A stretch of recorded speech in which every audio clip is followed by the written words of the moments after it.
Blizzard have dropped some huge info on runes in Phase 2, and we aren't just getting new runes, there's going to be new rune slots as well. Let's get straight into it. So first up, as I've mentioned, 2 new rune slots, one on the boots and one on the belt, taking us up to 5 runes in total. This is going to diversify our gameplay and give us even more options. Phase 2 is going to get pretty crazy, and I'm all for it. We've also got a glimpse of some of the new runes being added for all classes in Phase 2, so let's start off with the Druid. So Eclipse is getting added into the game, and it's going to affix to the belt slot. It reads, Starfire increases the critical strike chance of your next 2 Wraths by 30%, and Wrath increases the critical strike chance of your next Starfire by 30%. Both effects stack up to 4 times. Both spells also gain 70% chance to not lose casting time when you take damage. So balanced Druids are going to be really happy to see this one, I think. Not only is it going to add some much needed punch to their DPS, but it's also great gameplay. Gives you a bit more agency, gives you something to track. It's a long-term Druid favourite for a reason. I do think they could maybe add a little bit more to it though, given how lackluster casters have felt in Phase 1. Maybe increase the damage of Wrath and Starfire as well as the crit chance or something like that. Druids are also getting King of the Jungle, which will affix to the boot slot. It reads, Tiger's Fury now increases all physical damage you deal by 15% instead of just by a flat value, and it instantly grants you 60 energy. It's no longer on the global cooldown, but it now has its own 30-second cooldown. So this fundamentally changes the ability from being a low-impact maintenance buff to a really impactful short cooldown. From a gameplay standpoint, I much prefer this new version. Short cooldowns are awesome in general, but they also allow for some great tactical decision-making. For example, you hold the cooldown to get through a difficult phase of a boss faster, kill a priority ad, things like that. But Feral Druids, how do you feel about this one? Hunters next, and we get some exciting additions here, starting off with a new belt rune, Melee Specialist. Raptor Strike's cooldown is reduced to 3 seconds and it's now instant. Mongoose Bite's cooldown's been removed, and Raptor Strike has a 30% chance on each attack to not trigger its cooldown. So could this finally make Melee Hunter a genuinely viable option? I must admit, I'm a bit skeptical, but as someone who's always been a fan of Melee Hunter, I hope this can end up being a viable choice. And then we've got a new boots rune, Trap Launcher.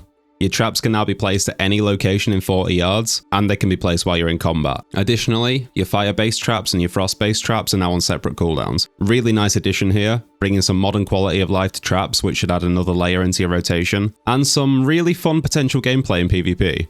Mage is next up, starting with a new rune for your belt, Missile Barrage. It gives your Arcane Blast a 40% chance and your Fireball and Frostbolt a 20% chance to reduce the channel duration of your next arcane missiles by 50%, reduce the mana cost of it by 100%, and missiles fire from it every 0.5 seconds. So the filler ability for any mage spec is going to get a proc for a mana-free, faster, and higher damage version of arcane missiles. This sounds like absolutely awesome gameplay. Reliable RNG procs adds an awesome dynamic to any rotation. It keeps it feeling fresh and interesting and engaging. It's going to be a really popular rune for sure.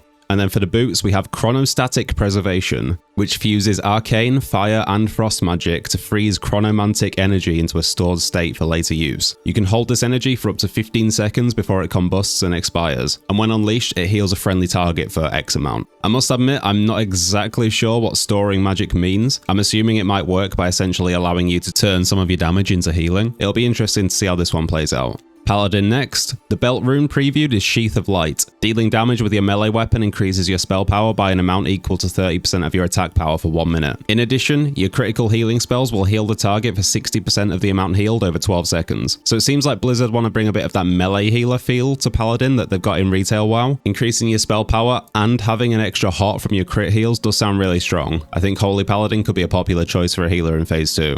And on the boots, we have Guarded by the Light, which causes your melee weapon hits to restore mana over time. However, the amount healed by Flash of Light, Holy Light, and Holy Shock will be reduced by half during this mana regen. I'm not sure how I feel about this one. It's definitely a double-edged sword. Gaining significant mana regen is great, but reducing your healing by 50% is a huge amount. And as far as I know, Ret Paladin doesn't have any mana issues, so it's not exactly for them either. I don't see this rune being that popular, but what do you guys think? Am I missing something here? So next up, my main, the Priest. And as a Shadow Priest, I am disappointed. For the belt, we have Mind Spike. Yeah, Mind Spike. Blasts the target for 108 to 126 Shadow Frost damage and increases the critical strike chance of your next Mind Blast on the target by 30%, stacking up to 3 times. It's a spell that's been around in different versions of WoW, and I've never liked it. It's just so boring and so generic. I much prefer using Mind Flay. Not only that, but it just doesn't address the problems that Shadow has. Low DPS and running out of mana. These are only a preview of some of the new runes though, so I'm hopeful that they might have just picked the worst one. We desperately need more punch in our DPS and better mana efficiency, pricey. I don't think anybody really wanted Mind Spike. I certainly didn't ask for it. But the healers are getting something really good. On the boots, they're getting pain suppression. Instantly reduces all damage taken by a friendly target by 40%, and increases resistance to dispel mechanics by 65% for 8 seconds. Absolutely amazing addition. The best healing priests are going to perfectly line this up with hard-hitting boss mechanics, potentially even avoiding some tank mechanics entirely with the resistance portion of this spell. On to the rogue then. On the belt we've got Shuriken Toss. Throw a shuriken at your enemy, dealing damage equal to 25% of your attack power. And also strike up to 4 additional nearby targets. Awards 1 combo point. And on the boots they get Master of Subtlety. Attacks made while stealthed and for 6 seconds after breaking stealth will cause an additional 10% damage. Shamans have had 3 runes previewed. On the boots, you get Spirit of the Alpha. Infuses the target with the spirit of an alpha wolf, increasing all threat generated by 45% for 30 minutes. Limit to 1 target. Note how this is on the target, not on the player. I've seen some issues with tank threat in the majority of my BFD raids, so this could be an extremely useful buff. Not just for Shaman tanks themselves, but I could see resto Shamans running this, especially on fights with things like threat resets where the tank needs to quickly generate threat back. On the belt, we've got Maelstrom Weapon.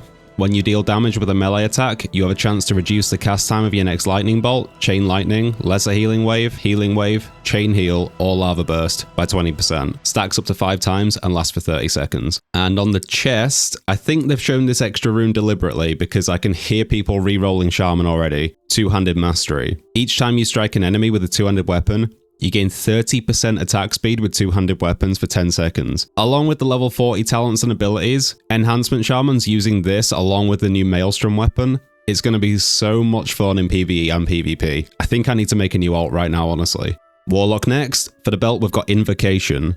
Refreshing Corruption, Immolate, Curse of Agony, or Siphon Life when it has less than 6 seconds duration remaining will cause you to deal instant damage to the target equal to 1 period of that spell's periodic damage. Sounds really underwhelming at first read, I've got to say. It's a really nice quality of life change not having to worry about when you refresh your dots, but this is taking up a rune slot. Couldn't they have just added this as a baseline with all the other quality of life changes going on?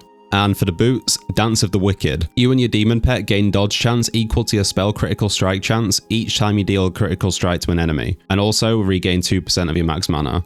And finally then, Warrior. On the boots, you've got Rallying Cry. Let loose a Rallying Cry, granting all party and raid members within 40 yards 15% increased max health for 10 seconds. Really short duration on this one, but it could be the difference maker for things like huge raid-wide AoE abilities. And on the belt, Blood Surge.